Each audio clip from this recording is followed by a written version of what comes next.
Dear students, पिछले video में हम लोग यह जानने का प्रयास किए कि किस तरह से हर्शे और चेज ने यह प्रूव किया कि डीएनए ही जेनेटिक मटेरियल है। लेकिन कुछ परिस्थितियों में हम लोग जैसा देखते हैं कि आरएनए भी कुछ वायरसेस में जेनेटिक मटेरियल होता है। तब जाकर के यह बहस छिड़ गई कि डीएनए ही जेनेटिक मटेरियल है या आरएनए ही जेनेटिक मटेरियल है। हालांकि दोनों ही जेनेटिक मटेरियल है, लेकिन मोस्टली किसको माना जाए। तो वहाँ पे कुछ क्राइटेरिया निर्धारित किया गया जिससे कि यह साबित हुआ कि DNA dominate over RNA for genetic material. वो क्राइटेरिया क्या थे? तो उसमें पहला चीज था कि इसका हम हेडिंग लिख देते हैं, अनुवांशिक पदार्थ के गुण। अनुवांशिक पदार्थ के गुण यानी प्रॉपर्टीज ऑफ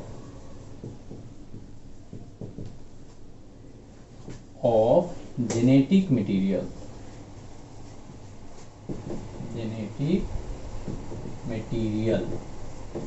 यानी एक अनुवांशिक पदार्थ के क्या गुण होना चाहिए। तो पहला चीज जो है कि it should be self replicate, यानी कि यह स्वयं से गुणन करने में सक्षम हो। तो पहला चीज यहां हो गया रेप्लिकेशन, यानी स्वयं गुणन, यानी खुद से ही अपनी कॉपी बनाने में यह सक्षम हो।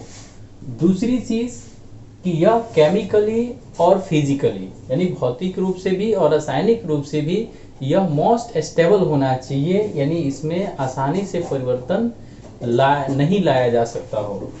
तो दूसरा हो जाएगा केमिकली एंड फिजिकली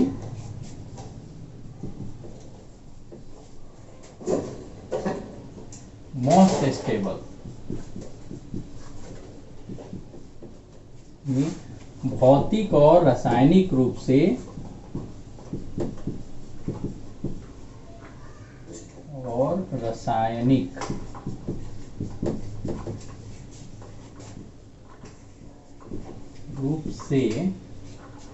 स्थिर हो, अपेक्षाकृत अधिक स्थिर हो। तीसरा जो है जेनेटिक मटेरियल का क्या गुण हो सकता है? तो तीसरा गुण होता है कि यह चूंकि एक पीढ़ी से दूसरी पीढ़ी में जाना है, और हम लोग जानते हैं कि इस पृथ्वी पर जीवों का विकास जो अभी तक जो सबसे मतलब सबसे मान्य जो थ्योरी रही, मोस्ट एक्सेप्टेड थ्योरी रही, वो यही रही कि इवोल्यूशन हुआ, यानी जो जीव अभी पाए जाते हैं एज इट इज वो इस धरती पर एकाएक नहीं पाए गए।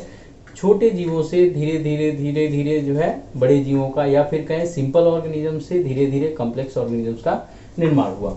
तो यह निर्माण तभी संभव है जब उसके अनुवांशिक पदार्थ में यानी जेनेटिक मटेरियल में धीरे धीरे परिवर्तन आता हो और वह परिवर्तन स्टेबल हो। तो इसमें जो है उस टर्म को हम लोग म्यूटेशन कहते हैं। म्यूटेशन होता हो और वह म्यूटेशन जो है स्टेबल हो और वह जो है प्रोग्रेसिव हो। जैसे म्यूटेशन जो है दो होता है, एक प्रोग्रेसिव होता है, दूसरा डिजेनरेटिव होता है, या फिर हम उसको सिंपली कर सकते हैं नेगेटिव और पॉजिटिव। पॉजिटिव मतलब कि उस म्यूटेशन के फलस्वरूप अगर कोई नया फीचर ऐड होता है जो ऑर्गेनिज्म को उसके लाइफ को उसके जो लिविंग स्ट्रगल है, जीने की जो स्ट्रगल है, उस स्ट्रगल में अगर मदद करता है तो वह पॉजिटिव म्यूटेशन कहलाएगा, पॉजिटिव चेंज कहलाएगा। और अगर उस म्यूटेशन की वजह से उस ऑर्गेनिज्म में ऐसी कोई कमी आ जाती है जिससे वो अपना जो स्ट्रगल है लाइफ के लिए उसमें पिछड़ता हो किसी कारणवश, तो उसको हम नेगेटिव म्यूटेशन कहते हैं। तो एक म्यूटेशन है या स्लो चेंज यानी धीरे धीरे ऐसा परिवर्तन होता हो दैट हेल्प्स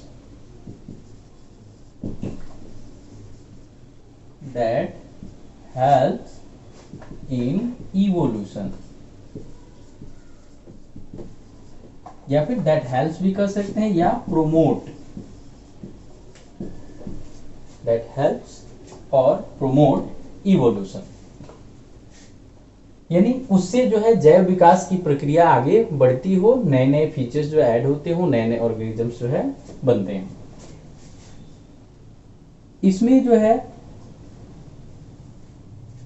इसके बाद एक चौथा जो इसका फीचर हो सकता है वो ये हो सकता है कि यह जो है इनहेरिट तो करता ही हो, लेकिन मेंडेलियन कैरेक्टर,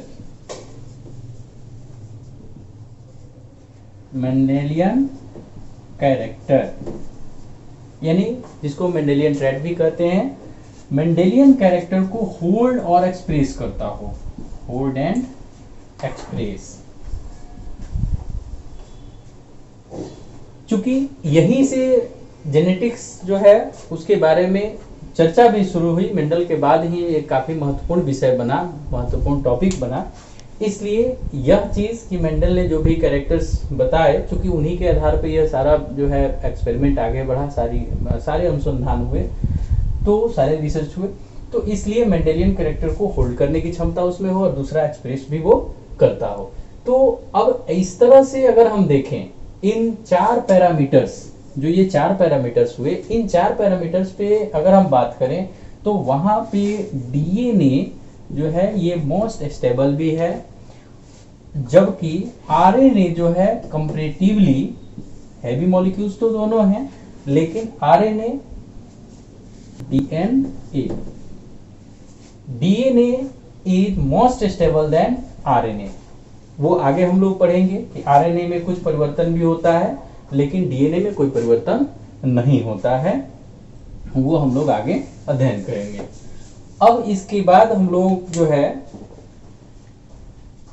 ये जानने का प्रयास करेंगे कि डीएनए किस तरह से रेप्लिकेट करता है, यानी वह अपनी कॉपी कैसे जो है बनाता है, एक डीएनए स्ट्रैंड से दूसरा डीएनए स्ट्रैंड कैसे बनता है। इस संबंध में सबसे पहला जो चीज हमें जानने वाली सबसे पहली बात जो है वो ये चीज कि हाउ डीएनए रेप्लिकेट, डीएनए किस तरह से अपना प्रतिलिपिकरण करता है।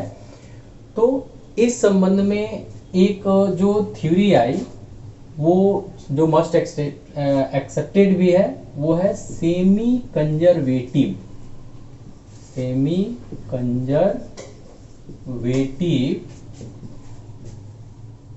Theory of replication.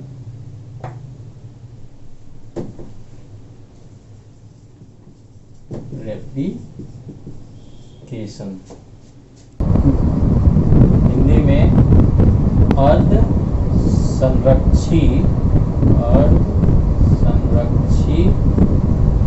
मत।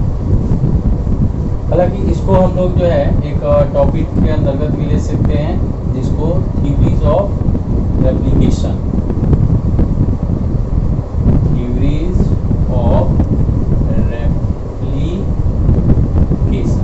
यानी ये रेप्लिकेशन किस प्रकार से होता है, कैसे होता है, इससे संबंधित, जैसे कि मैंने पहले बताया कि यह मोस्ट एक्सेप्टेड थ्योरी है।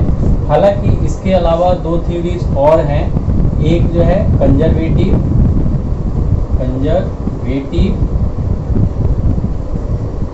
या इसको हिंदी में संरक्षी में ये कहता है कि जैसे 2 डीएनए स्ट्रैंड हैं, तो इसमें यह कहता है कि यह दोनों डीएनए स्ट्रैंड जैसे हैं वैसे ही रह जाते हैं और 2 नए डीएनए स्ट्रैंड उसमें बन जाते हैं, यानी इसमें पेरेंटल डीएनए का कोई रोल नहीं होता है, तो इसको कंजर्वेटिव कहा जाता है। दूसरा जो है डिस्पर्सिव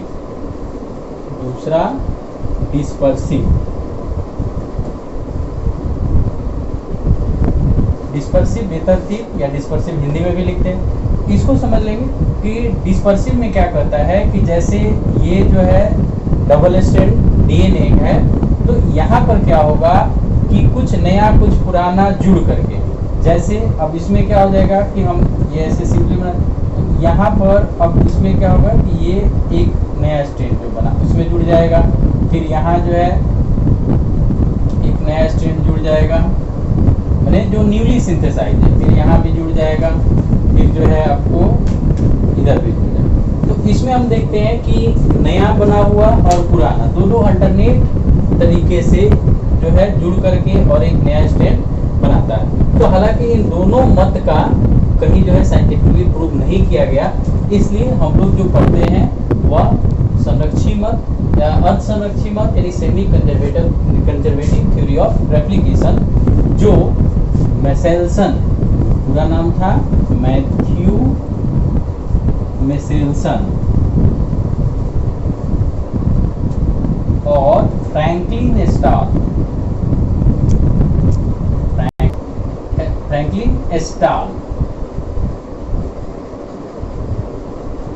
स्टाल्स एक्सपेरिमेंट, इनका जो है, हालांकि ये एक्सपेरिमेंट हम लिखेंगे तब, तो मैथ्यू मेसेल्सन और फ्रैंकलिन स्टाल, इन लोगों ने 1958 में एक एक्सपेरिमेंट किया और उसमें यह दिखाने का प्रयास किया कि जो डीएनए, डबल स्ट्रैंडेड डीएनए, इससे जो न्यू कॉपी बनती है सेल डिवीजन के समय नए सेल में जाने के लिए, ये किस प्रकार से बनती है और कैसे इसका निर्माण होता है, उसमें कौन सा सिद्धांत कार्य करता है। तो इसको हम लोग पहले ऐसे समझेंगे कि जो एक पेरेंटल डीएनए यानी जो पहले से सेल में मौजूद होता है, वह एक नया कॉपी बनाता है और वही नया कॉपी जो है नए सेल में जाता है। तो इन लोगों ने क्या किया कि पहले जो है इकोलाई बैक्टीरिया है, उसमें सबसे महत्वपूर्ण होता है, तो उसी को लिया और इस डीएनए को एक कल्चर मीडियम में ग्रो कराया। कल्चर मीडियम में इन्होंने क्या किया कि N15H4Cl, जिसको हम अब N15 ये दिखाने के लिए हम अमोनियम क्लोराइड कहते हैं, अमोनियम क्लोराइड।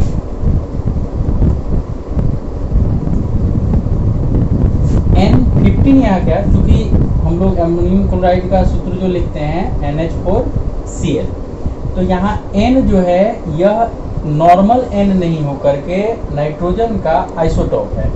अब ये आइसोटोप इसलिए मिलाया गया ताकि हम पता कर सके कि नाइट्रोजन जो है वो किस तरीके से डिस्ट्रीब्यूट होता है नए जो डीएनए स्ट्रैंड बनते हैं उसमें।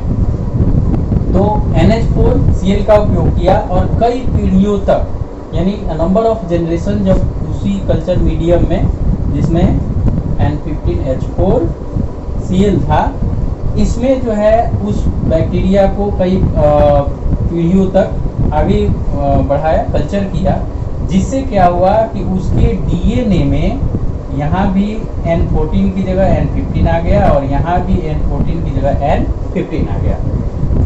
इसका पता कैसे चला? तो इसको जो है caesium chloride density gradient technique होता है, और उस टेक्निक के माध्यम से जब इसको देखा गया तो इसका बैंड जो है काफ़ी नीचे आया। काफ़ी नीचे आने का मतलब है कि यह डीएनए जो था वो सामान्य से भारी था, इस वजह से यह जो है प्रूफ हो पाया कि यह डीएनए अब हेवी था, इसका मतलब कि इसमें N15 ऐड हुआ। अब इन लोगों ने क्या किया कि इसको जो है फर्दर दूसरे जो कल्चर मीडियम में ग्रो कराया, इसमें उन लोगों ने क्या किया कि N15 की जगह अब N14H4Cl यानी सामान्य नाइट्रोजन वाले अमोनियम क्लोराइड में अब इसको ग्रो कराया। जब ये ग्रो कराए तो ऐसी स्थिति में जब दूसरा टेस्ट इन लोगों ने किया सीजियम क्लोराइड डेंसिटी ग्रेडियंट से, तो इन लोगों ने पाया कि जो टेस्ट ट्यूब था उसमें बिल्कुल नीचे नहीं आके, सॉरी मैंने मिटा दिया इसको, इससे समझने में आसानी होगी, ये N15 वाला था, तो यहाँ नहीं आकर के और ये जो है आपको मिडिल में आया। अब मिडिल में आया तो इससे यह प्रूफ हुआ कि ये वाला जो डीएनए स्ट्रैंड था वो इससे हल्का है, ठीक है, इसलिए ये थोड़ा ऊपर आया। फिर जो है इसको और आगे बढ़ाए तो तीसरे टेस्ट में उन्हें जो है एक यहाँ बैंड मिला और एक जो है ऊपर बैंड मिला। तो ये जो था एक्चुअली में इन लोगों ने कंक्लूड किया कि ये जो है यह N15 और N14, यानी हाइब्रिड में एक स्टैंड इसका हो सकता है N15 का हो, दूसरा स्टैंड जो है N14 का हो। इसी वजह से यह मीडियम वेट वाला, मीडियम मास वाला हुआ। जबकि जो तीसरा इन्होंने लिया सैंपल, उसमें इन्होंने दो बैंड पाए, एक मिडिल में था, इसका मतलब कि यह N15 और N14, यानी एक स्टैंड जो है N15 वाला था और दूसरा स्टैंड N14 वाला था। जबकि ये सबसे ऊपर पाया गया, इसका मतलब यह समान नाइट्रोजन था, यानी इन सब में हल्का था। तो इसमें जो है N14 और N14, यानी दोनों ही स्टैंड जो है सामान्य नाइट्रोजन वाले थे, N14 वाले थे। हाँ, एक चीज आपके संज्ञान में ला दूं, आपके ध्यान में ला दूं कि N14 और N15 चूंकि आइसोटोप तो है लेकिन रेडियो आइसोटोप नहीं है, इसलिए इसको उस तरीके से, जैसा कि पीछे जो है हर्शे और चेज के एक्सपेरिमेंट में रेडियो एक्टिविटी के द्वारा डिटरमाइन किया गया, वैसे नहीं किया जा सकता है। इसीलिए इसको डेंसिटी ग्रेडियंट के हिसाब से डिटरमाइन किया जाता है। अब जो है कि हमने तो ये बता दिया, अब चूंकि ये सैंपल लिया गया था, ये 20 मिनट, ये जो है आपको 40 मिनट और ये 60 मिनट। इसका अर्थ ये है कि चूंकि जो ई कोलाई बैक्टीरिया है, यह बैक्टीरिया हर अबाउट 20 मिनट्स पे अपने आप को दोगुना करता है, रेप्लिकेट मल्टीप्लाई करता है। तो 20 मिनट में एक जनरेशन मिला, 40वें मिनट में दूसरा जनरेशन मिला और 60वें मिनट में तीसरा जनरेशन मिला। इन जनरेशन में हम देखिए कि पहला जहां जो है N15 वाला, यानी सबसे हेवी डीएनए स्ट्रैंड वाला था। दूसरे जनरेशन में देखिए कि यह डीएनए जो है वो मध्यम भार वाला हो गया, यानी कि इसका मिडिल में बैंड आया। और तीसरा जनरेशन हम देखें तो इसमें भी दो बैंड मिले, अर्थात एक जो मिडिल में था यह हाइब्रिड डीएनए था, यानी कि एक स्ट्रैंड 15 वाला था और एक स्ट्रैंड 14 वाला। जबकि कुछ दूसरा जो बैंड मिला, इस बैंड से जो बिल्कुल ऊपर आया, इससे यह क्लियर हुआ कि इसमें दोनों ही स्ट्रैंड N14 वाले हुए। अब इसको हम आगे समझने का प्रयास करेंगे इस ग्राफिक्स के द्वारा कि हम एक डीएनए स्ट्रैंड ऐसे लेते हैं। अब यह मान लेते हैं N15, इसका दोनों ही जो स्ट्रैंड था N15 वाला था। अब ये एक स्ट्रैंड N15 और एक स्ट्रैंड N14 कैसे होगा? तो ये जो है अगर अनवाइंड हुआ, दोनों अलग अलग हुआ, तो एक ऐसे हो गया और एक जो है ऐसे हो गया। अब इसमें जो है एक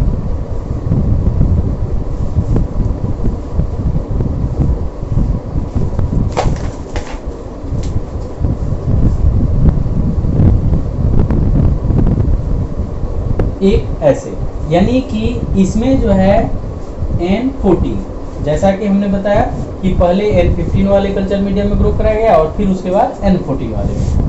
तो ये N14 हो गया और ये जो है N15 हो गया। तो इस तरह से हम देख सकते हैं कि यहाँ एक स्ट्रैंड पुराना वाला है जो इसमें था और दूसरा स्ट्रैंड जो बना ये नया वाला है। तो ये न्यूली सिंथेसाइज स्ट्रैंड हुआ। अब ऐसी स्थिति होगी तभी जो है हमें हाइब्रिड डीएनए मिलेगा, यानी कि एक N15 वाला और एक N14 वाला। अब अगर इसको नेक्स्ट जनरेशन में लेके जाते हैं, यानी कि ये तो हो गई आपको यहाँ वाली बात। अगले जनरेशन में जब लेके जाते हैं तब हम देखते हैं क्या होता है कि यहाँ पर अब एक ये जो है ये आपको मैं छोटा ही बना दे रहा हूँ, ऐसे हो जाएगा और दूसरा ऐसे, फिर यहाँ भी एक ऐसे,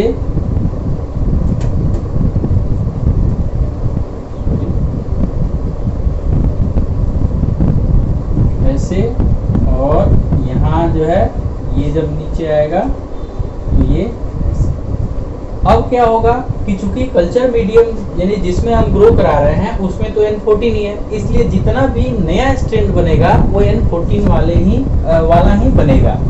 तो यहाँ भी इसमें ऐसे बन जाएगा, इसमें ऐसे बन जाएगा, इसमें ऐसे बन जाएगा और इसमें भी ऐसे बन जाएगा। तो यहाँ हमें जो दो स्ट्रैंड मिले, इन दो डबल हेलिक्स मिले, ये केवल जो है N14 वाले थे, और दो जो मिले इसमें एक जो है N14 रहा, यहाँ भी N14 रहा, जबकि N15 और ये भी N15। यानी दूसरे जनरेशन में हम देखें कि आधे जो डीएनए स्ट्रैंड रहे वो हाइब्रिड रहे, जबकि आधे डीएनए स्ट्रैंड जो रहे वो अब कंप्लीटली N14 वाले हो गए। तो इसी वजह से हमें इसका बैंड जो है वो काफी ऊपर मिला, और ये दोनों हाइब्रिड जो थे इसका हमें मिडिल मिला।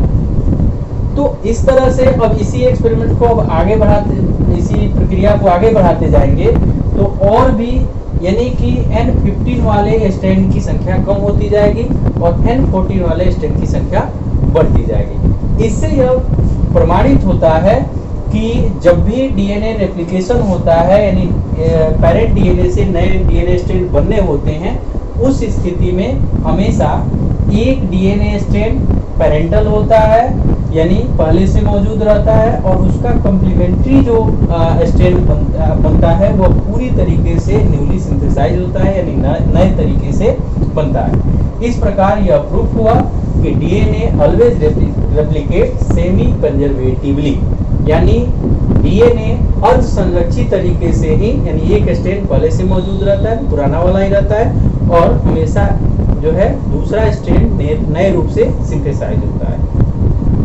अब जो है आगे के वीडियो में हम लोग डीएनए रेप्लिकेशन को, हमने तो सिर्फ ये जाना कि यह तरीका क्या है, किस तरह से रेप्लिकेट होता है, स्ट्रैंड पूरे नए तरीके से बनते हैं या आधे स्ट्रैंड जो है नए बनते हैं, आधे पुराने बनते हैं, या फिर पूरा पेरेंटल अलग रह जाता है और नया वाला नए से सिंथेसाइज, जैसे तीनों थ्योरी में हम डिस्कस किए। तो वैसी स्थिति में अब हम जो है यह जानने का प्रयास करेंगे कि how DNA replicates in the cell, यानी न्यूक्लियर, यानी डीएनए अपनी कॉपी किस प्रकार से बनाता है, उसकी प्रक्रिया क्या है, उसमें रिक्वायरमेंट्स क्या क्या है। इस टॉपिक में अगर आपको कोई प्रॉब्लम है तो मैं फिर से एक बार जो है आपको याद दिलाना चाहूँगा कि आप जहाँ भी कोई प्रॉब्लम हो, जहाँ भी कोई शंका हो, कोई डाउट हो, आप जो है उसको ऐप के माध्यम से या कोचिंग के व्हाट्सएप के माध्यम से आप भेजने का प्रयास करें और भेजें। यथासंभव उसका जो है यथाशीघ्र, यानी जल्दी से जल्दी उसका समाधान आपको उपलब्ध कराया जा सकता है। विशेष परिस्थिति में अगर आप नहीं कर सकते हैं तो आप कोचिंग के नंबर पे फ़ोन भी कर सकते हैं, और फ़ोन करके भी अपना जो है डाउट आप नोट करवा सकते हैं।